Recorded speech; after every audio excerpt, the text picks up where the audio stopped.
I'm Lieutenant Call Ardenholt, 39 years old, and I built my career from nothing but long nights, discipline, and a stubborn need to prove I belonged in the cockpit. For years, I put the mission first, sacrificing sleep, relationships, and any sense of a normal life to keep teams on the ground alive. But the day a SEAL captain mocked me in front of his entire unit, insisting women don't fly combat, after everything I'd given to this job, that was the moment I drew a line. And it changed everything. Have you ever been dismissed or humiliated by someone you showed nothing but loyalty to? If you have, tell me your story in the comments. You're not the only one. Before I get into what happened, let me know where you're listening from. And if you've ever had to stand up for yourself after someone crossed a line, tap like and hit subscribe. What happened next might surprise you. I arrive at Forward Operating Base Sentinel at 0630, boots hitting tarmac under a sky still heavy with pre-dawn haze. The air smells like jet fuel and dust. My Air Force detachment came in overnight for what the brief called a time-sensitive joint operation, the kind of phrasing that means someone's life is on a countdown clock. I've done enough of these missions to know the rhythm. Fast intel, faster decisions, and ground teams who don't always appreciate that their exfil depends on people they've never met. The Joint Operations Center is already crackling with energy when I walk in. Navy SEALs cluster near the far wall, their desert fatigues darker than ours, weapons staged and ready. They've got that pre-mission tension, the kind that makes small talk impossible and every glance sharp. I recognize the look. I've seen it on the faces of men I've pulled out of mountains, deserts, and situations that never made it into official reports. Captain Mason Rourke stands at the center table, arms crossed, a Navy 06 with the bearing of someone who's used to being the loudest voice in the room. He's mid-40s, square-jawed, with the kind of confidence that comes from leading teams into places most people only see in classified files. His XO, Lieutenant Evan Sharp, hovers nearby with a tablet, nodding at whatever Rourke's saying. Neither looks up when I enter. I take my position at the table with Major Kira Lawton, our intel officer, who's already spreading satellite imagery across the display. She catches my eye and gives me the slightest nod, the kind that says, "Buckle up." The briefing starts without ceremony. A hostage situation. American contractor. Remote compound. 18-hour window before the situation evolves, military speak gets worse. Rourke dominates the briefing, his voice cutting across the room as he outlines ingress routes and target structures. He addresses every male officer by rank and name. When Major Lawton offers an update on enemy positions, he nods without looking at her. When I point out a timing conflict between their insertion and our air corridor clearance, he redirects the question to Lieutenant Sharp. "Lieutenant, can you coordinate with them on that?" Them. Not me. Not the Air Force detachment. Them. I let it go. Mission first. Always. But I notice. I always notice. Over the next 6 hours, we cycle through rehearsals and contingency plans. The timeline keeps shifting, intel updates, weather changes, clearance delays. Rourke gets testier with each change. He snaps at his own people. He ignores suggestions from anyone not wearing Navy fatigues. And he treats my detachment like we're a necessary inconvenience. During one planning session, he questions our reliability. Not our specific capabilities. Just reliability. As if 2 decades of Air Force combat aviation is somehow unproven. "We need guarantees," he says, not looking at me. "We can't afford soft support when lives are on the line." Soft support. Like we're administrative staff and not the people who'll be flying through hostile airspace to get his team home. Major Lawton stiffens beside me. I put a hand on her arm, subtle, studying. "Not here. Not yet." Later, I overhear him talking to Chief Petty Officer Bram Keller near the coffee station. Rourke's voice carries more than he probably intends. "We don't need any desk officers slowing us down. Half these people have never been under real fire." Keller says something I can't hear. Rourke shrugs. "It's a joint op politics. We play nice, but we don't let them run the show." I pour my coffee slowly, deliberately. Let him think I didn't hear. Let him think I don't care. But I do care. Not because of ego. Because dismissal breeds mistakes. And mistakes get people killed. By 1900 hours, the TOC is thick with exhaustion and unspoken tension. Rourke's been avoiding direct interaction with me for hours. When mission parameters require my input, he funnels questions through Sharp or Keller. When I speak, he looks at his notes. When I move, he shifts his attention elsewhere. It's deliberate. And everyone feels it. Sergeant Tully Moreno, one of my aviation techs, pulls me aside during a break. "Ma'am, is it just me or is Captain Rourke?" "Old school," I finish for her. It's the phrase I've heard 3 times today. Code for doesn't think women belong here. She nods, frustrated. "Does he know who you?" "Doesn't matter," I say. "We do the job. That's it." But it does matter. Not for me. For every woman who came before me and everyone who'll come after. For every time someone assumed competence was conditional on gender. For every moment like this one, where professionalism gets undermined by bias, so ingrained the person wielding it doesn't even see it. At 2100 hours, Commander Jonas Reed, the SOCOM liaison, briefs us on updated threat assessments. The hostage's condition is deteriorating. The window's shrinking. The mission's moving from high risk to critical. Rourke leans forward, gripping the edge of the table. We go at first light. No delays. No complications. Reed nods. "You'll have full air support. Colonel Holt's detachment will handle ingress and exfil." It's the first time anyone's used my rank and name in Rourke's presence all day. He blinks, as if surprised I'm still here. As if I'm an afterthought that just became inconveniently relevant. "Understood," he says flatly. The briefing ends. People scatter to prep. I stay behind, reviewing flight corridors with Lawton and Moreno. The TOC quiets. Rourke lingers near the exit, talking low with Keller. I catch fragments. "Don't trust it." "Not about trust, sir. It's about capability." "We'll see." I close my folder. Look up. Rourke's watching me now, not directly, but in that sidelong way people do when they think they're being subtle. There's something in his expression. Not hostility. Not quite. More like doubt. Like he's already decided I'll fail, and he's just waiting for confirmation. I hold his gaze for 1 second. 2. He looks away first. I leave the TOC and walk back to my quarters under a sky finally clearing of haze. The base hums with pre-mission energy, engines warming, radios crackling, voices tight with focus.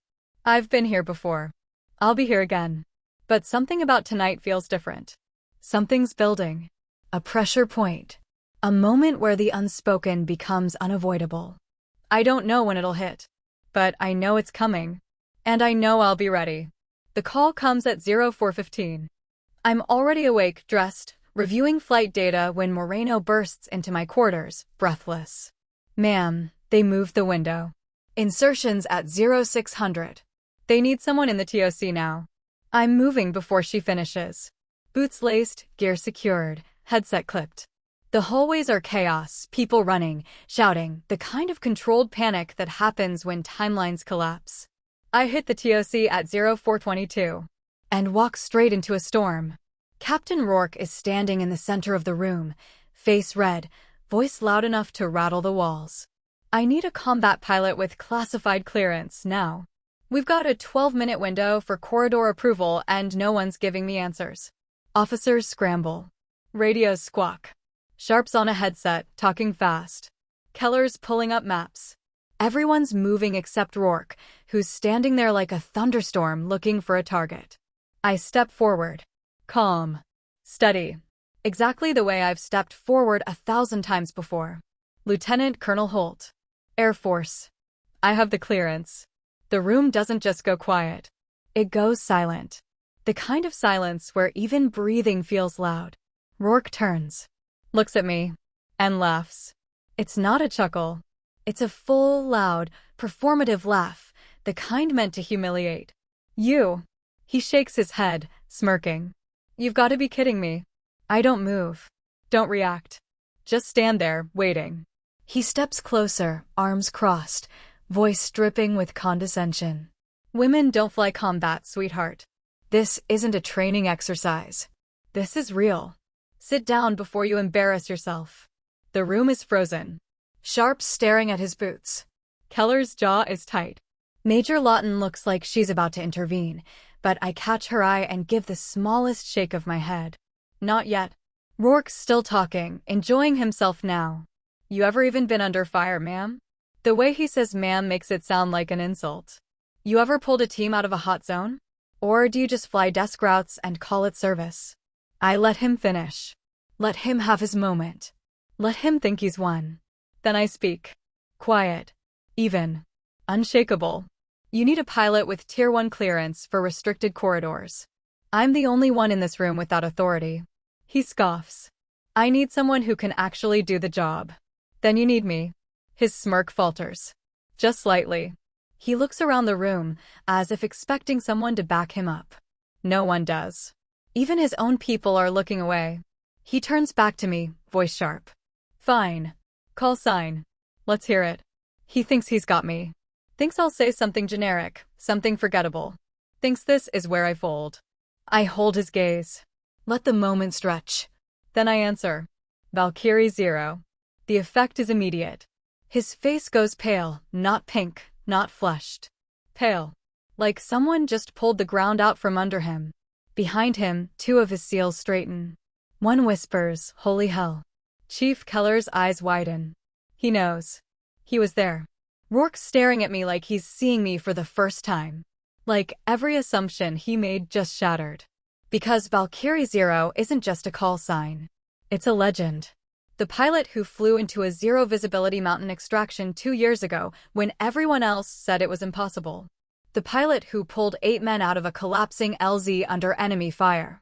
The pilot who stayed on station for 40 minutes past bingo fuel because leaving meant leaving people behind. Rourke's men. His operation. His failure to lead from the front. And he had no idea that pilot was a woman. Had no idea she outranked half his chain under classified tasking authority. Had no idea she was standing in front of him. Now he does. His mouth opens. Closes. He looks at Keller, who nods slowly, confirming what Rourke can't quite process. The room is still silent. But the energy shifted. It's not shock anymore. It's recognition. Rourke tries to recover. Clears his throat. Straightens. I didn't realize. You didn't ask, I say. Not cruel. Not gloating. Just factual. He has no response. No comeback. No smirk. Commander Reed steps forward, voice cutting through the tension. Colonel Holt will coordinate all aviation assets. Captain Rourke, brief your team. We launch in 90 minutes. Rourke nods stiffly. Turns. Walks away without another word. I move to the display, pulling up flight corridors. Major Lawton joins me, her voice low. That was necessary, I finish. She nods. Doesn't argue. The room slowly comes back to life. People return to work. Radios crackle. The mission moves forward. But something's changed. I can feel it in the way people look at me now. Not with surprise. With respect. Earned. Not given. The way it should be. I was 23 when I commissioned as a second lieutenant. Fresh out of the academy, sharp-edged and hungry to prove that the uniform I wore wasn't a costume. My father had been Air Force. So had my grandfather. Flying wasn't just a career choice, it was legacy, expectation, and the only future I'd ever wanted. Pilot training nearly broke me. Not because of the flying. I loved the flying. It was everything else. The instructors who called on me last. The classmates who assumed I'd wash out. The quiet, constant hum of doubt that followed me into every briefing, every sim, every flight. I graduated top of my class anyway. Not to prove them wrong. To prove myself right. By 27, I was a captain, volunteering for missions no one else wanted. Search and rescue. High-risk exfil. The jobs where one mistake meant body bags. I didn't do it for glory. I did it because someone had to and I knew I could. The Spec Ops community doesn't hand out trust. You earn it mission by mission, extraction by extraction. I spent years flying into places that didn't exist on maps, pulling out teams who couldn't acknowledge I'd been there. I became a name without a face. A call sign without context. Valkyrie 0. It started as a joke. A female pilot with a Norse mythology reference. But after the mountain extraction, it became something else. It became proof. That mission, 2 years ago, high-altitude strike gone wrong, still sits in my chest like a stone. The SEAL team had been compromised. Extraction window closed. Weather deteriorated. Command called it a loss and ordered everyone to pull back. I didn't pull back. I flew into a canyon with 50-foot visibility, enemy fire lighting up the darkness, and landed on a slope that wasn't meant for landing. The team was pinned, half of them wounded, all of them out of options. I got them out. All 8. With rounds punching through the fuselage and fuel gauges screaming red, I got them out. Captain Rourke's men. His operation. His command. He wasn't there. He was 30 miles away in a command post, coordinating from safety while his people bled. I never held it against him. Command isn't always frontline. Someone has to run the big picture. But he never knew who saved his men. Never cared to find out. Just filed the report, took the credit, and moved on. Until today. By 33, I made major. By 39, lieutenant colonel. One of the youngest in my wing. Not because of politics or shortcuts. Because I showed up, stayed calm, and delivered when others couldn't. My career was built on competence. On consistency. On the ability to stay steady when everything around me fell apart. That's why Rourke's dismissal stung. Not because he insulted me. Because he erased me. Reduced 2 decades of service, sacrifice, and classified work to a gender-based assumption. I've faced versions of this my entire career. The instructors who doubted. The commanders who overlooked. The quiet, persistent message that I had to be twice as good to be seen as half as capable. But I kept flying. Kept proving. Kept earning respect mission by mission. And now, standing in this TOC with Rourke's humiliation still hanging in the air, I realized something. I didn't break his assumptions for me. I broke them for every woman who came before me. For everyone who will come after. For every person who's been dismissed, overlooked, or reduced to someone else's bias. This wasn't about revenge. It was about accountability. And the mission always, always comes first. The next 6 hours pass in focused silence. Rourke avoids me. Not dramatically. Just deliberately. He coordinates with his team, briefs his operators, reviews contingencies. But he doesn't look my way. Doesn't ask questions. Doesn't engage. I don't need him to. I update flight paths with Moreno, coordinate air assets with Major Lawton, and brief the SEAL operators who will be relying on my timing. They treat me differently now. Not with awe. With recognition. The kind that comes from shared understanding. They know what Valkyrie Zero means. They know what that mountain extraction cost. One of them, a quiet operator with a scarred jawline, approaches me near the coffee station. Ma'am, I was on that bird. 2 years ago. You stayed past bingo. You shouldn't have. But you did. I nod. You're welcome. He hesitates. Captain Rourke, he doesn't know what he's got in you. He does now. The operator smiles faintly. Yes, ma'am. He walks away. I pour my coffee. The room hums with pre-mission energy, but it's different now. The friction is gone. The doubt has shifted. People know who I am. What I can do. And that's all I've ever asked for. At 1100 hours, I replay Rourke's words in my head. Just once. Not to dwell. To process. Women don't fly combat. It's not the first time I've heard it. Won't be the last. But this time, it wasn't just bias. It was operational risk. His refusal to see me, to acknowledge my role, could have delayed the mission. Could have cost lives. That's the part that matters. I think about all the times I let it slide. The dismissive comments. The overlooked contributions. The quiet assumption that I was less capable, less reliable, less real than my male counterparts. I let it slide because the mission came first. Because rocking the boat felt selfish. Because I thought professionalism meant absorbing the hit and moving forward. But this was different. This wasn't just about me. It was about the standard. The expectation that competence matters more than assumptions. That rank and record speak louder than gender. If I let this pass, it sets a precedent. It tells every woman after me that being dismissed is acceptable.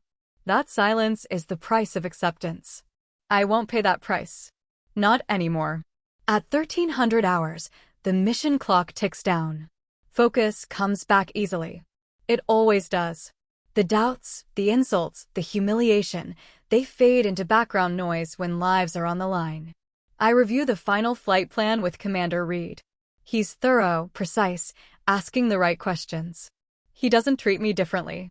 Doesn't coddle or doubt. Just respects the expertise. Tight window, he says, studying the map. You'll have 8 minutes from insertion to wheels up. I've done tighter. He nods. I know. That's why you're here. Rourke enters the TOC, avoiding my side of the room. He briefs his team near the far wall. His voice is steady, professional. But there's a tension in his shoulders. A stiffness that wasn't there before. He's rattled. And he should be. At 1500 hours, Major Lawton pulls me aside. You filing a report? I pause. I hadn't decided yet. Part of me wants to let it go. Move forward. Prove competence through action, not paperwork. But another part, the part that's watched too many women swallow insults for the sake of peace, knows better. Yes. She nods, unsurprised. Good. I don't elaborate. She doesn't ask. We understand each other. The decision settles in my chest, firm and clear. This isn't about punishment. It's about accountability. About drawing a line that says this is unacceptable. Not for my ego. For the mission. For the standard. Because bias doesn't just hurt feelings. It compromises operations. It creates gaps in trust, delays in communication, breakdowns in cohesion. And in our world, that gets people killed. At 1700 hours, I sit down and write the memorandum. It's precise, factual, devoid of emotion. I document the incident exactly as it happened. No commentary. No embellishment. Just professional reporting of a breakdown in operational discipline. I send it to Colonel Dana Ridge, the Joint Task Force Deputy Commander. Then I return to mission prep. The rest will happen on its own. At 1900 hours, Captain Rourke is summoned to Colonel Ridge's office. I hear about it through Sergeant Moreno, who heard it from someone in admin. Apparently, the shouting was audible through the thin walls. Rourke's voice, loud and defensive. Ridge's voice, calm and unyielding. I don't listen for details. Don't ask for updates. I stay focused on final flight checks, equipment staging, and contingency planning. At 20:30 hours, Rourke tries to corner me outside the TOC. He approaches slowly, hands in pockets, trying to look casual. Failing. Colonel Holt. I stop. Turn. Wait. He hesitates, as if choosing his words carefully. You didn't have to do that. Do what? File the report. I meet his eyes. Keep my voice even. I did what the mission required. He shifts his weight, uncomfortable. I made a mistake. I admit that. But going to Ridge, you made me look bad. No, I say. You did that yourself. His jaw tightens. He tries a different angle. This could ruin my record. One bad report and 20 years of service gets questioned. You question my 20 years in front of an entire room. He flinches. Looks away. That was different. How? He doesn't answer. Can't answer. Because there's no defense. No justification. Just the uncomfortable truth that he dismissed me without knowing who I was, what I'd done, or what I was capable of. He tries again, softer this time. Look, I know I came off rough. But you have to understand, this job, this world, it's changing fast. Some of us are still adjusting. You've had 2 decades to adjust. That's not fair. Neither was your assumption that I couldn't do my job. Silence. Long and heavy. He exhales, running a hand through his hair. I'm not a bad guy. I respect what you've done. I do. I just didn't know. That's the problem, I say. You should have. He nods slowly. Defeated. Then he tries one more time. Can you pull the report? We can move past this. No harm, no foul. I almost laugh. Almost. But it's not funny. No harm. I repeat. Captain, you delayed mission coordination because you refused to acknowledge my clearance. You undermined operational cohesion because of a personal bias. That's not no harm. That's risk. I wouldn't have, you did. He goes quiet, stares at the ground.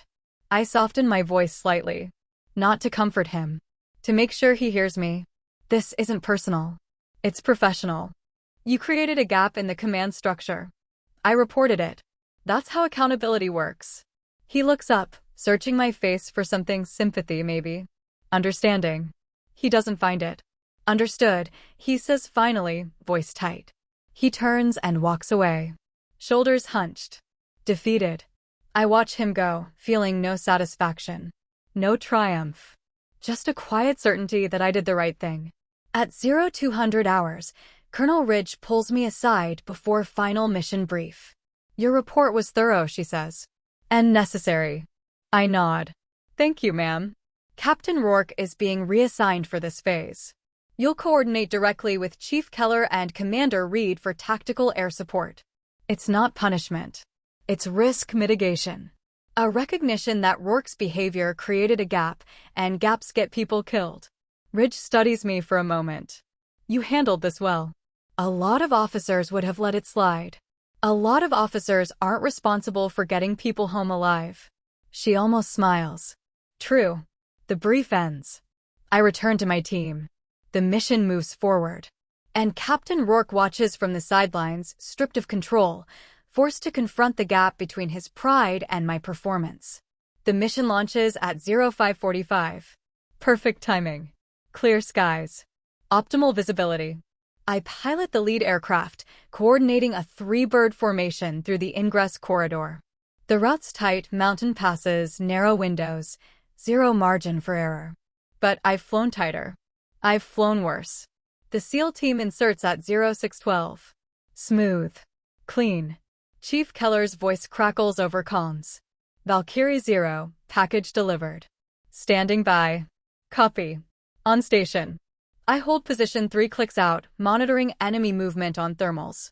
Major Lawton feeds me real-time intel updates from the TOC. Commander Reed coordinates fire support. The operation runs like clockwork. At 0647, the call comes. Valkyrie 0, package secured. Request immediate exfil. Hot LZ. Repeat, hot LZ.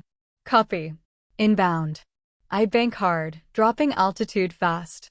Marino's in the right seat, managing systems. The LZ lights up with small arms fire, tracers cutting through dawn light, sharp and bright. They're taking fire, Moreno says, voice tight. I see it. I push the approach. Fast. Aggressive. The kind of landing that looks reckless but isn't. It's calculated. Controlled. The result of 10,000 hours and muscle memory that doesn't hesitate. Wheels touch. SEALs sprint aboard, dragging the hostage alive, conscious, terrified. Chief Keller's the last one in. Go, go, go. I'm already lifting. Rounds punch through the fuselage, metal screaming, alarms wailing. I ignore them. Focus on airspeed, altitude, angle. Getting us out. We clear the LZ at 0653. 8 minutes from insertion to wheels up. Keller's voice comes over comms, breathless but steady. Valkyrie 0, that was hell of a piece of flying. Just doing my job, Chief. No, ma'am. That was more than the job. I don't respond. Don't need to. The mission speaks for itself. We land back at Sentinel at 0728. The hostage is transferred to medical. The SEAL team debriefs. I shut down systems, run post-flight checks, and file the after-action report. Captain Rourke is standing near the hangar when I climb out. He's not in his gear. Didn't fly. Didn't lead. Just watched from the TOC while his team executed flawlessly under someone else's coordination. He meets my eyes. Nods once. I nod back. No words. No reconciliation. Just acknowledgement. At 1300 hours, the after-action report hits my inbox. It highlights exceptional airmanship and leadership by my detachment. SOCOM sends a classified commendation. Commander Reed personally thanks me in front of the Joint Task Force. Rourke's name appears once, listed as Detachment Command, with no operational role specified. It's not punishment. It's just reality. The mission succeeded because the right people were in the right positions. And sometimes, that means stepping aside.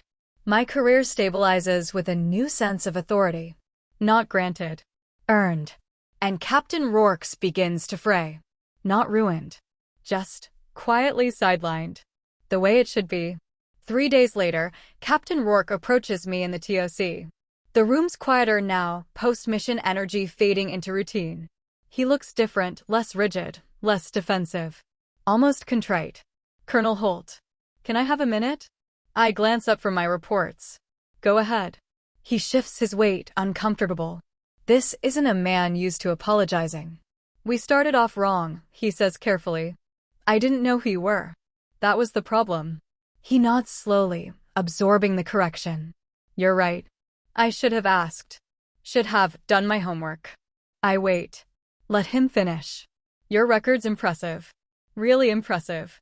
What you did 2 years ago, that extraction, I had no idea that was you. Would it have mattered? He pauses. Considers.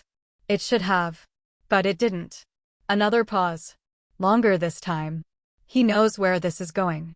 No, he admits. It didn't. I close my folder. Look at him directly. Captain, respect that requires discovery isn't real respect. You dismissed me before you knew my record, my clearance, my call sign. That's the issue. He exhales, frustrated but not defensive. I get that. I do. This job, this world, it's not what it was when I came in. And I'm still catching up. You've had 2 decades. I know. Silence settles between us. Not hostile. Just unresolved. He tries again, more genuine this time. I admire what you've done. The mountain extraction, this mission, you're one of the best pilots I've worked with. Thank you. And I'm sorry. For how I treated you. For what I said. I nod. Acknowledge it. But I don't absolve him. I appreciate that. He lingers, as if expecting more. Validation, maybe. Forgiveness. I don't provide it. He shifts, realizing the conversation's over. Right. Well, just wanted to say that. Understood. He leaves. I return to my work. Over the next week, I see him around the base. He hovers at the edges of rooms. Sits in the back during briefings. He's not hostile. Not bitter. Just diminished. Like someone who realized too late that his assumptions cost him more than he expected. He wants validation. Wants me to tell him it's okay, that we're past it, that he's a good guy who made a mistake. But I don't owe him that. Don't owe him comfort. I keep things professional. Distant. Neutral. The boundary holds.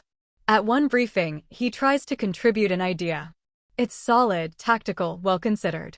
Commander Reed acknowledges it. The room moves on. Rourke glances my way, as if seeking approval. I don't react. Don't nod. Don't smile. Because this isn't about punishment. It's about boundaries. About the reality that trust, once broken, takes time to rebuild. And I'm not in the business of fast-tracking that process. By the end of the deployment, Rourke fades into the background. Still competent. Still professional. But no longer commanding the room. No longer the loudest voice. He's learning. Slowly. Painfully. But he's learning. And that, I suppose, is progress. The deployment ends on a clear morning in late spring. I fly back to Nellis with my detachment, the Nevada desert stretching out beneath us in endless browns and golds. The mission's over. The reports are filed. The commendations are logged. And life returns to its steady rhythm. I settle back into my wing, resuming regular duties, training flights, operational planning, mentoring junior officers. The mission becomes a quiet reference point in classified circles. The SEAL captain who underestimated the wrong pilot. The call sign that carries weight. I don't celebrate Rourke's downfall. Don't dwell on the insult. Don't replay the moment he laughed and called me sweetheart. I simply carry the knowledge that competence speaks louder than bias. Always has. Always will. 3 months after the deployment, I'm in my office when Major Lawton stops by with news. Rourke transferred stateside. Desk roll. Training command. I glance up from my paperwork. Voluntary. Does it matter? Not really. She smiles faintly. He asked about you. Wanted to know if you'd be at the next joint briefing. What did you tell him? That you're busy flying missions he'll never clear for. I almost smile. Almost. Thanks, Kira. She leaves. I return to work. That evening, I mentor a young second lieutenant, Captain Sarah Voss, 24, fresh out of pilot training and hungry to prove herself. She reminds me of myself at that age. Sharp. Driven. Tired of being underestimated. Ma'am, she says hesitantly. Can I ask you something? Go ahead. How do you deal with people who don't think you belong? I lean back in my chair, considering the question. You don't deal with them, I say finally. You outlast them. You outfly them. You outperform them. And you stay steady when they expect you to break. She nods slowly, absorbing it. Does it get easier? No, I admit. But you get stronger. She smiles, small, determined. Thank you, ma'am. Anytime. She leaves. I stay. And I think about Captain Rourke, wherever he is now. I hope he learns something. I hope he's better. I hope the next woman he encounters doesn't have to prove herself twice just to be seen once. But if she does, if she faces the same dismissal, the same assumptions, the same quiet erasure, I hope she remembers what I learned. We don't earn respect by demanding it. We earn it by showing up. By staying steady when they don't expect us to. By flying the mission even when they doubt we can. And when the moment comes, when someone tries to reduce us to assumptions, we remind them, calmly and clearly, who we are. Not with anger. Not with theatrics. With competence. With consistency. With the quiet, unshakable truth that we belong here. That we've always belonged here. And that no amount of dismissal can erase what we've already proven. Valkyrie 0. Call sign earned. Legacy secured. And the mission always, always comes first. 10 years changes everything and nothing. I'm 49 now, a full colonel, 06, with Silver Eagles on my shoulders and 2 decades of joint operations behind me. My office at the Pentagon overlooks the Potomac, though I spend more time in classified briefing rooms than admiring the view. I've traded cockpit hours for strategic planning, tactical coordination for policy development. I still fly when I can, proficiency flights, training exercises, the occasional high-level transport, but my primary role now is shaping the future of Air Force Special Operations integration. The uniform still fits. The mission still matters. But the battlefield looks different from this altitude. It's a Tuesday in October when I get the email. Subject line, Joint Special Operations Command, Advisory Board nomination. I open it expecting routine correspondence, another committee, another working group, another opportunity to sit in conference rooms and debate doctrine. Instead, I find my name listed alongside 15 other senior officers nominated to serve on SOC's newly formed Gender Integration and Operational Effectiveness Advisory Board. The mission: assess 10 years of combat integration data, identify remaining barriers, and provide recommendations for next-generation Special Operations Force structure. The list includes names I know, respect. Some I've served with. Others I've only heard about through the quiet network of women who've fought their way through institutional resistance to reach senior leadership. And at the bottom, in smaller font, the list of military advisors who'll be providing operational context. Captain Mason Rourke, Ret. USN. I stare at the name for a long moment. He retired 6 years ago at 06 after a career that ended not with a bang, but with a slow fade into administrative obscurity. I heard through channels that he'd taken a contractor position, training, consulting, something safely removed from operational command. I haven't thought about him in years. Haven't needed to. But apparently, JSOC thinks his perspective is valuable for this particular assessment. I close the email. Pour myself coffee. Consider declining the nomination. Then I remember Second Lieutenant Sarah Voss, now Captain Voss, flying combat missions in the Pacific. I remember Major Lawton, recently promoted to Lieutenant Colonel, leading intelligence operations I'm not cleared to discuss.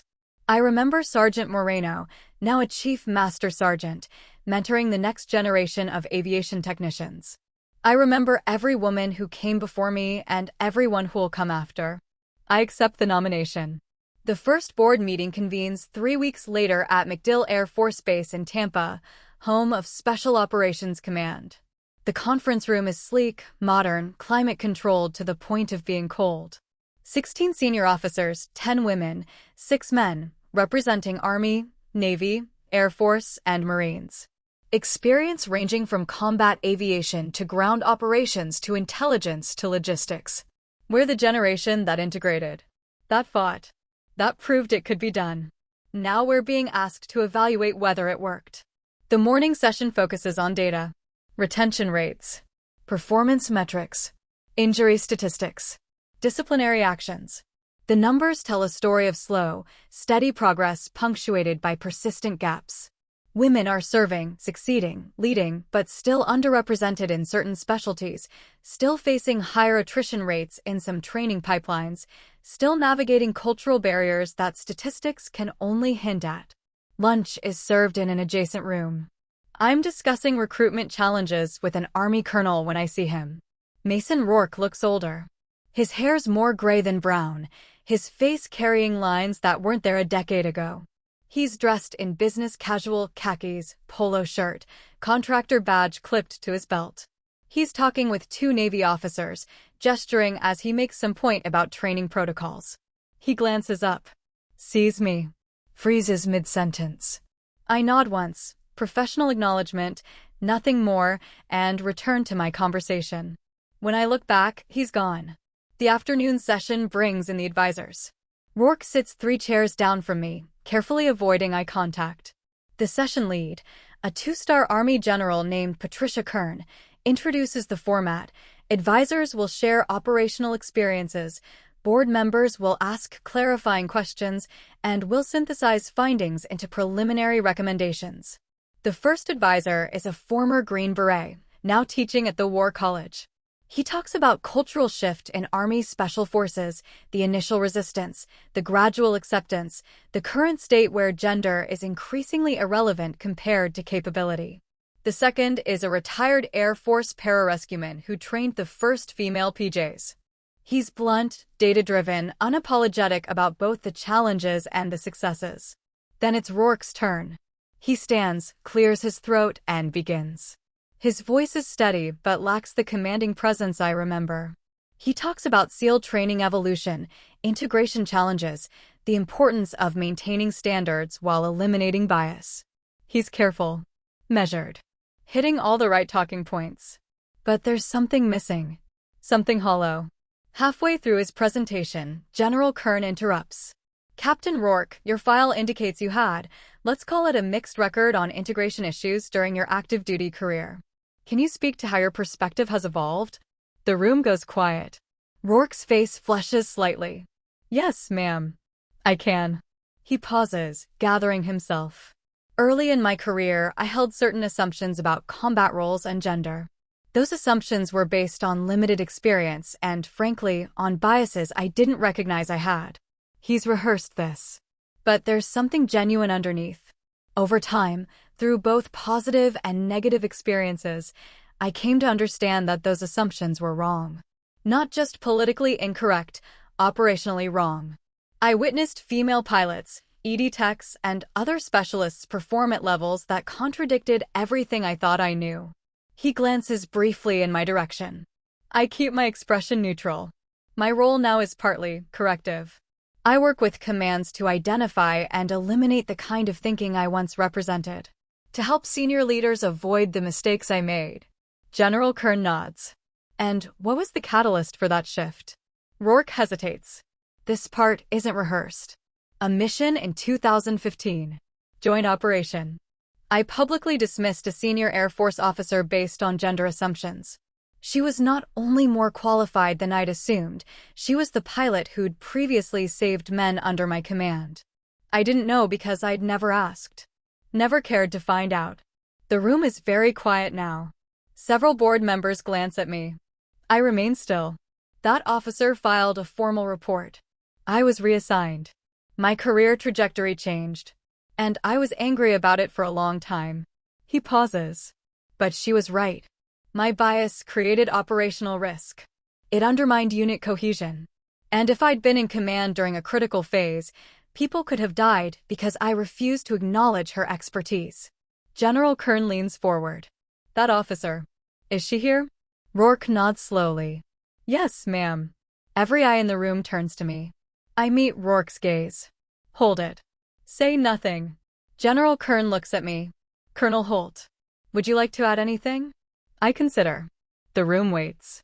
Captain Rourke's account is accurate, I say finally. The incident he described occurred during a hostage recovery operation. His assumptions delayed coordination and created unnecessary risk. I reported it because the mission required it. And his characterization of his evolution? I can't speak to his internal journey. I can only speak to his behavior at the time, which was unprofessional and potentially dangerous. Kern nods. Fair enough. She turns back to Rourke. Captain, thank you for your candor. You may sit. He sits. The presentation continues. But something's shifted in the room. Something unspoken but understood. The sessions run for 3 days. We break into working groups, review case studies, debate policy recommendations. Rourke participates when asked, but doesn't dominate. He's deferential in a way that feels both genuine and slightly performative, like someone who's overcorrected but isn't quite sure where the balance is. On the second evening, there's a reception. Informal networking, off-the-record conversations, the kind of social obligation that comes with senior leadership. I'm discussing retention strategies with a Marine colonel when Rourke approaches. Colonel Holt. May I have a word? The Marine colonel excuses herself tactfully. Rourke and I move to a quieter corner of the room. I wasn't sure you'd be here, he starts. I wasn't sure you would either. He nods, accepts that. I meant what I said today. About the evolution. About being wrong. I know. Do you believe me? I consider the question carefully. I believe you believe it. He frowns slightly. That's not the same thing. No, it's not. Silence stretches between us. Not hostile. Just complicated. I've spent 10 years trying to make up for that moment, he says quietly. For what I said. How I acted. I've worked with 3 different SEAL teams on integration training. I've mentored female officers. I've called out the exact behavior I used to exhibit. That's good. But you don't forgive me. I meet his eyes. Captain, this isn't about forgiveness. It never was. It was about accountability. You were held accountable. You're doing better work now. That's how it should work. But personally, I interrupt gently. I don't think about you much. That probably sounds harsh. But it's true. You were a moment in my career. An important one, yes. But a moment. I moved on. He absorbs this. I can see him processing, adjusting expectations. I guess I thought, after all this time, maybe we could. Could what? Be friends? I shake my head. We're professional colleagues. That's appropriate. That's enough. He nods slowly. You're right. Of course you're right. He pauses. For what it's worth, you were the best pilot I ever worked with. And I should have known that from the start. Yes, you should have. No softening. No consolation. Just truth. He extends his hand. Thank you for your service, Colonel. I shake it. Firm. Brief. Thank you for yours. He walks away. I return to the reception. And I realize, standing there with a glass of wine I haven't touched, that I feel nothing. No anger. No satisfaction. No lingering resentment. Just the quiet certainty that justice doesn't always look like reconciliation. Sometimes it looks like boundaries. Like progress without pretense. Like moving forward without looking back. The board's final session focuses on recommendations. We've synthesized 3 days of data, testimony, and debate into actionable policy proposals. The conversation is sharp, professional, occasionally contentious. These are senior officers who fought their own battles, earned their own scars, and aren't interested in symbolic gestures. We want structural change. Real change. General Kern facilitates with precision.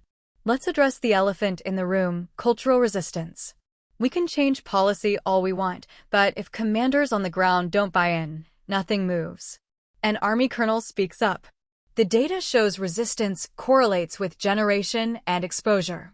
Officers who've worked with integrated units show significantly less bias than those who haven't. Which suggests, I add, that the solution isn't just policy. It's assignment. We need to ensure senior leaders have direct operational experience with integrated teams before they reach command positions. A Navy captain counters. That's a long timeline. We're talking generational change. All sustainable change is generational, I reply. But we can accelerate it. Mandatory integrated assignments for O4 and above. Performance evaluations that specifically assess inclusive leadership. Promotion boards that prioritize commanders with proven track records. The room debates. Refines. Builds consensus. Rourke, sitting in the advisor section, raises his hand hesitantly. General Kern nods. Ma'am, if I may, from the contractor perspective, we're seeing demand for integration training spike. Commands want it. They know it's necessary. But the training often focuses on compliance rather than capability. We're teaching people what to say, not why it matters. Suggestions. Kern asks. Make it operational. Don't frame it as sensitivity training. Frame it as mission effectiveness. Show commanders how bias creates gaps. How assumptions delay coordination. How dismissal undermines unit cohesion. He pauses. Make it about risk, not rights. I nod slowly. It's a good point. Frustrating that it's a good point, but good nonetheless. Agreed, I say. Integration isn't a social program. It's an operational imperative. Frame it that way, and resistance drops. The board incorporates the feedback. We draft language emphasizing mission effectiveness, operational readiness, and strategic advantage. We avoid rhetoric about fairness or equality, not because those things don't matter, but because commanders respond to operational logic. We're speaking their language. Because we are them. By the end of the session, we've produced a preliminary report. 37 recommendations spanning recruitment, training, assignment, evaluation, and command selection. It's comprehensive. It's ambitious. It's achievable. General Kern closes the session with characteristic directness. This goes to the Joint Chiefs next month. They'll get half of it. Dilute another quarter. But what survives will matter. And what survives is because of the work you've done here. She looks around the room. You're the generation that integrated. Your legacy is ensuring the next generation doesn't have to fight the same battles. The room rises. Applause, not performative, but genuine. Recognition. We did something here. Something real. That evening, I'm packing my office materials when there's a knock. I look up to find Rourke standing in the doorway. Colonel, do you have a minute? I gesture to the chair across from my desk. He sits, looking uncomfortable. I wanted to say something, he begins. Not an apology, I think we're past that. Just an observation. I wait. Watching you work this week, seeing you lead those discussions, the respect everyone has for you, it made me realize something. 10 years ago, I didn't just dismiss a qualified officer. I dismissed you. Specifically. Your experience, your record, your expertise. And in doing so, I missed the opportunity to learn from one of the best. He pauses, gathering his thoughts. I spent years thinking that moment was about gender. About integration. About changing military culture. And it was all those things. But it was also simpler than that. It was about me being a bad officer. Making assumptions. Letting ego override judgment. Being so convinced of my own expertise that I couldn't recognize someone else's. I leaned back in my chair. Why are you telling me this? Because I want you to know I understand now. Really understand. Not just intellectually, but operationally. You weren't right because you were a woman proving herself. You were right because you were a better officer. Period. I know that, I say simply. He almost smiles. Yeah, you do. You always did. Silence settles. But it's different now. Less weighted. I've been working with a SEAL team that's integrating female operators, he continues. Young women, mid-20s, scary competent. And I see the male officers watching them the way I watched you, with skepticism, doubt, low-key hostility. And every time I see it, I think about that TOC. About my face going white when you said Valkyrie 0. About how stupid I was. And I prompt. And I shut it down. Every time. I tell them the story. Not to embarrass myself, though it does, but to show them what bias costs. What assumptions risk. I use myself as the cautionary tale. That's good, I say. And I mean it. Is it enough? I consider the question carefully. Captain, enough is a moving target. You can't undo the past. Can't retroactively respect me 10 years ago. But you can influence the present. Shape the future. Make sure the next generation of officers doesn't inherit your mistakes. That's what I'm trying to do. I know. And it matters. He nods, looking relieved. Not absolved, but acknowledged. One more thing, he says. The mountain extraction. The one where I didn't know you were the pilot. I've read the classified report a dozen times. Studied the flight data. Talked to the men you saved. And I don't think I ever properly thanked you. Not just for the mission. For staying. For not pulling back when command ordered it. For risking your life for my men when I wasn't there to do it myself. His voice cracks slightly on the last part. Old guilt, never quite resolved.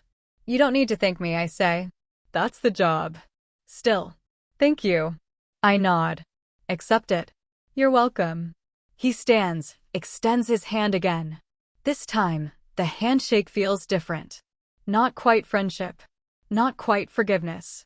But something like mutual understanding. Good luck, Colonel. With whatever comes next. You too, Captain. He leaves. I finish packing. And I realize that closure isn't always dramatic. Sometimes it's just two people, 10 years later, finally on the same page about what happened and why it mattered. That's enough. 6 months later, the Joint Chiefs approve 18 of our recommendations. Not the sweeping overhaul we hoped for, but 18 real, actionable changes that will shape policy for the next decade. Mandatory integrated assignments for field-grade officers. Enhanced leadership evaluation criteria. Revised training protocols emphasizing operational effectiveness. Expanded mentorship programs. Better data collection on retention and performance. It's not everything, but it's something. I'm in my Pentagon office when the email arrives, official notification of the board's success and a commendation for my leadership role. General Kern's note is attached. Your voice mattered. Your experience mattered. Thank you for fighting this fight. I forward the email to Captain Sarah Voss, now Major Voss, leading an integrated fighter squadron in South Korea. Then to Lieutenant Colonel Kira Lawton, running intelligence operations in the Middle East. Then to Chief Master Sergeant Tali Moreno, overseeing aviation training at Lackland. The subject line is simple: progress. Because that's what this is. Not victory. Not completion. Progress. The mission continues. It always does. That evening, I'm having dinner with my husband, a quiet civilian who's tolerated 2 decades of deployments, classified absences, and military life with patient grace, when my phone buzzes. Text message from an unknown number. Colonel Holt. This is Mason Rourke. Just saw the news about the JSOC recommendations. Congratulations. You changed policy. You changed minds. You changed the force. That matters. MR, I stare at the message for a long moment. Then I type a brief response. Thank you. We changed the force. It took all of us. I almost don't send it. Almost delete the we. Because it wasn't all of us. It was women fighting uphill battles while men slowly, grudgingly, accepted what should have been obvious from the start. But then I remember the young SEAL officers Rourke's training. The integration work he's doing. The cautionary tale he's become. And I remember that progress requires people to change. To evolve. To become better than they were. So I send the message. Not as absolution. As acknowledgement. Because the mission isn't about punishing the past. It's about building the future. 10 years is a long time. Long enough for careers to transform. For biases to crumble. For institutions to evolve. Long enough for a humiliated Navy captain to become a voice for change. For a dismissed Air Force pilot to become a Pentagon colonel shaping policy for the next generation. Long enough for Valkyrie Zero to become not just a call sign, but a symbol. A reminder. A standard. I still fly when I can. Still feel most myself in a cockpit, hands-on controls, mission clock ticking. But my battlefield is bigger now. Policy rooms and conference tables and advisory boards where the decisions made today shape opportunities for decades. Sometimes I think about that moment in the TOC. Rourke's laugh. His dismissal. His face going white when I said my call sign. It was a small moment in a long career. But it mattered. Not because of revenge. Not because of vindication. Because it forced a reckoning. Drew a line. Established a standard that said this is unacceptable. And that line held. 10 years later, women are flying combat missions that would have been unthinkable a generation ago. Leading SEAL teams, running special operations task forces, commanding integrated units where capability matters more than gender. It's not perfect. We're not done. There are still battles to fight, barriers to break, biases to confront. But we're winning. Slowly. Steadily. Mission by mission. And when I mentor young officers now, women and men both, I tell them what I learned in that TOC a decade ago. Competence matters. Consistency matters. Showing up matters. Don't demand respect. Earn it. Not through theatrics or confrontation, but through quiet, relentless excellence. And when someone tries to reduce you to their assumptions, when they laugh, when they dismiss, when they minimize, you don't need to shout. Don't need to rage. You just need to stand. State your name. Say your call sign. And let your record do the rest. Because the truth always wins. Eventually. And justice, real justice, looks like doors opening for the people behind you. Like standards holding. Like missions succeeding because the best people are in the right positions regardless of who they are or what they look like. That's the legacy. That's the win. That's what matters. I'm Colonel Arden Holt. Call sign, Valkyrie 0. And the mission continues. 20 years later, I'm standing in front of 200 Air Force cadets at the academy, and I can barely recognize the woman I was when this story began. I'm 59 now. Brigadier General, 1 star. The promotion came 3 years ago, putting me in a tier I never imagined reaching when I was a second lieutenant learning to fly. My hair's more silver than brown, cut regulation short. The lines around my eyes are deeper, earned through decades of squinting at horizons and reading classified briefings under fluorescent lights. I retired from active flying 5 years ago, the hardest decision I ever made, but I still dream in altitude and airspeed. The auditorium is packed. Fresh faces, 18 to 22 years old, representing a generation that never knew a military without integrated combat roles. For them, women flying fighters isn't remarkable. It's normal. Expected. The way it always should have been. I'm here because the superintendent asked me to speak at the annual Leadership and Ethics Symposium. The topic, institutional change and individual accountability. They want me to tell the story. The one that's become legend in certain circles. The SEAL captain who dismissed the wrong pilot. I've told versions of it before. At staff colleges. Command courses. Advisory boards. But standing here, looking at these young faces, I realize the story means something different now. It's not about me anymore. It's about what came after. I step to the podium. The room quiets. 20 years ago, I begin. A Navy captain publicly dismissed me based on an assumption about gender and capability.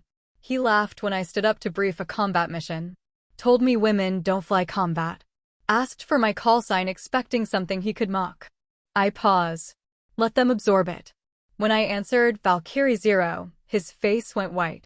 Because he suddenly realized I was the pilot who'd saved his men 2 years earlier. The one who flew into a mountain extraction everyone else said was impossible. I see recognition in their eyes. Some have heard the story. Others are hearing it for the first time. That moment changed my career. Changed his career. And over the past 20 years, it's changed how we think about integration, bias, and mission effectiveness. I click to the first slide. It's a photo from 2015. The Joint Operations Center. Grainy, classified until 3 years ago. You can see the moment, Rourke's expression mid-transition from mockery to recognition. I want to tell you what happened after. Because the story doesn't end with vindication. It ends with evolution. For the next 40 minutes, I walk them through the timeline. The immediate fallout. The reassignment. The policy changes. The JSOC Advisory Board 10 years later where Rourke and I sat in the same room, professional but distant. Then I get to the part most people don't know. 15 years after that incident, Captain Rourke, by then retired, was running integration training for SEAL teams. He'd become one of the military's most effective voices on eliminating operational bias. Not because he was forced to, because he'd genuinely evolved. I clicked to another slide. It's a news article from 5 years ago. Former SEAL officer designs bias reduction training protocol adopted by Special Operations Command. He used himself as the case study. Told his story, our story, to thousands of officers. Showed them what assumptions cost. What dismissal risks. He became the cautionary tale, willingly, because he understood that his failure could prevent others from making the same mistakes. A cadet raises her hand. I nod. Ma'am, did you ever forgive him? I consider the question. I've been asked it dozens of times. Forgiveness implies a debt that needs clearing. What Captain Rourke did required accountability, not forgiveness. He was held accountable. He did better. That's how the system should work. Another hand. A young man this time. But did you ever reconcile? Personally, we became professional colleagues. We worked together on policy initiatives. We respected each other's expertise. But we were never friends. And that's okay. Not every story ends in friendship. Some end in mutual understanding and separate paths forward. I advance the slide.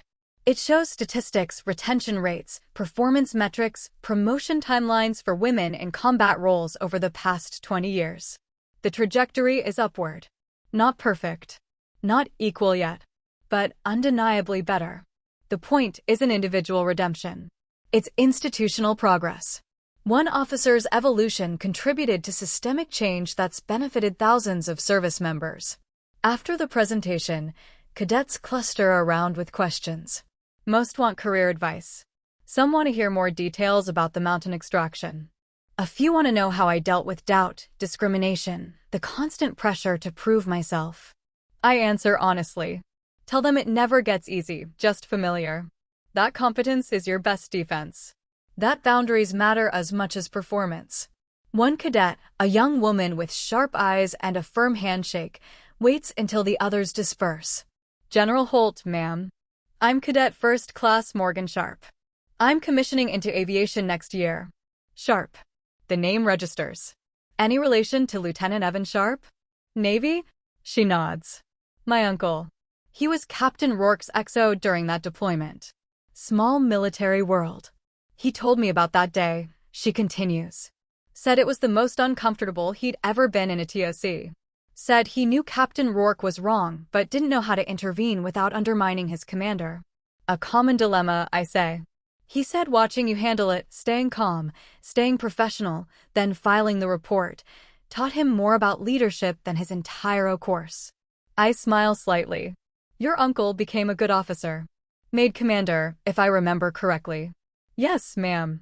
He retired 2 years ago. He wanted me to tell you something if I ever met you. Go ahead. He said to say thank you. For showing him that real leadership isn't about protecting egos. It's about protecting the mission. I nod slowly. Tell him he's welcome. She hesitates. Can I ask you something personal? You can ask. I may not answer. Do you ever wish it hadn't happened? That moment with Captain Rourke? It must have been humiliating. Painful. I consider the question carefully.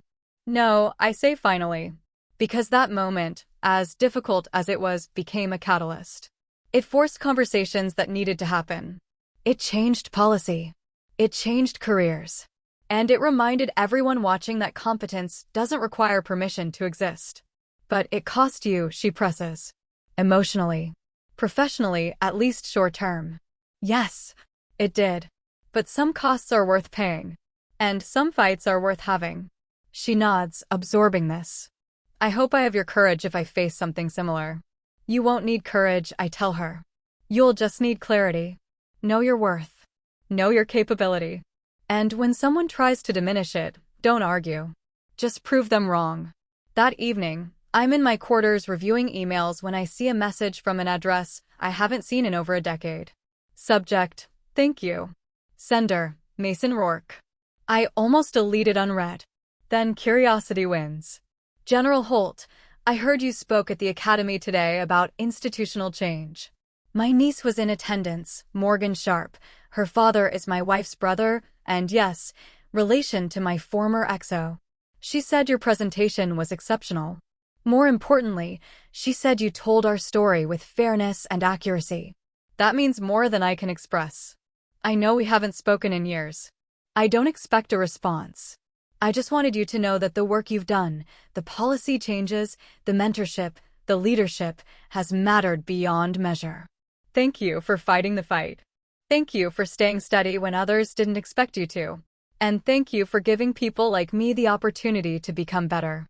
Respectfully, Mason Rourke. I read it twice. Then I write a brief response. Captain Rourke, your niece is an impressive young officer. She'll do well. The work continues. We all have a role to play in making it better. B.G. Holt. Short. Professional. True. I send it and close my laptop. 20 years is long enough to see the full arc of change.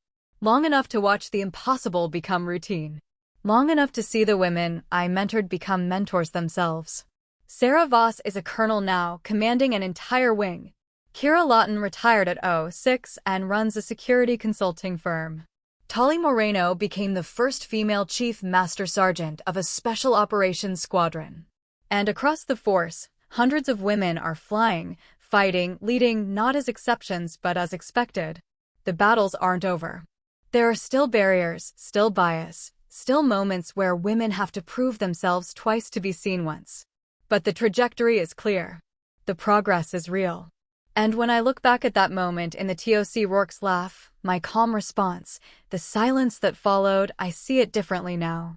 It wasn't just about putting one biased officer in his place. It was about establishing a precedent. Drawing a line. Showing everyone watching that dismissal has consequences and competence has worth. That moment rippled outward. Influenced policy. Changed culture. Shaped careers. Not because I was special. Because I refused to be invisible. 20 years later, the call sign Valkyrie 0 still carries weight. Not as my identifier, I'm a general now, beyond call signs, but as a symbol. A reminder that we earn our place through performance, not permission. And when young officers ask me what I'm most proud of, I don't talk about the mountain extraction or the successful missions or the promotions. I talk about the doors that are open now. The opportunities that exist. The women flying combat missions who never had to fight the battles I fought. That's the legacy. That's the win. That's what matters. I'm Brigadier General Arden Holt. Former call sign, Valkyrie 0. The mission continues. And every day, it gets a little easier for the people coming behind me. That's enough. That's everything. That's how it went down. The moment a room full of operators learned exactly who I was, and the moment I stopped letting anyone decide my worth for me. Before you go, I want to hear from you. Have you ever had someone underestimate you until the truth came out? Did you walk away, or did you prove them wrong? Drop your experience in the comments. Your story might help someone else draw their own line. And if this hit home, make sure to like, subscribe, and turn on notifications. More real stories about boundaries, respect, and earning your place are coming soon.